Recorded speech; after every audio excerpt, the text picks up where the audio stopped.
sobrang addict ng ex ko sa TP. And sobrang idol niya si Chong. Yung ex ko, sobrang dugyot sa katawan. Bumabang walang pag naliligo. Pag pinagpawisan na wala na may odor na. As a girly na sobrang artist sa katawan, I always remind him to brush his teeth before bed.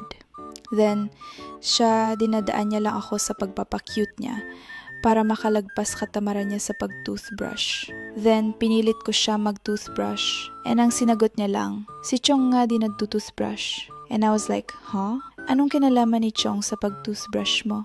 Then, napansin ko na tamad nga siya mag-brush before bed.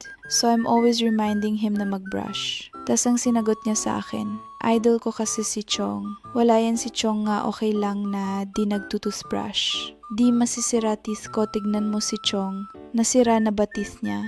Te, sobrang turned off ako talaga nakakadire. So, para alam niya, sinasabi ko talaga na his breath stinks. And sinasabi ko na ayoko ng bad breath. Ayoko ng hindi nag-toothbrush pala, yung sinangatamad pa mag-toothbrush. Nakakadire na nakaka-off. Umiyak pa siya sa akin dati kasi sobrang insecure niya sa friend niya na maporma tapos mukha daw siyang ewan pero di naman maasikaso sarili niya. Pati nga pagliligpit ng mga gamit niya, ako pa eh. I always make sure na he looks clean and he smells good. Pero siya naman tong napaka-pabaya sa sarili. Buti na lang nag-break na kami.